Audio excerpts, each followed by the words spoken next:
नमस्कार भावानो. आजची सुरुवात आपल्या गल्लीतनच. आपल्या कार्यकर्त्यांची जरा पावसाळ्यात फिरायला जायची प्लॅनिंग चालू होती. कुठं पैसे देऊन जाताय, चला म्हणलो माझ्या संघ.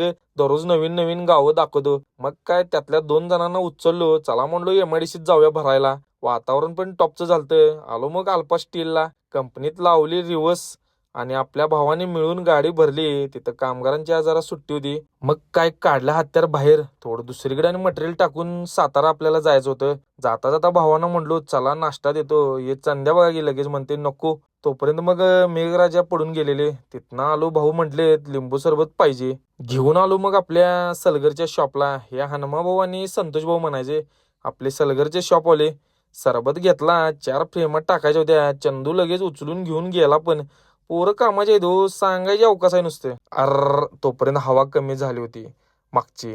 जाताना महाराजी ती दोघं गेलीत घरी आणि मकरनला घेतलो संघ. जाता जाता डिझेल टाकलं आणि हवा मारून घेतली पहिला आणि डायरेक्ट आलो साताऱ्यात. बोगदा पास करून पुढे बस स्टँड पशी लगेच खाली केली. नाश्त्याला जरा थांबलो, भेळ घेतलो दोघांनी तेवढीच लाईटली आणि खाऊन बाहेर पडलो. भावानो, हा व्लॉग कसा झाला जरा कमेंट करून सांगा आणि फॉलो करायला विसरू नका.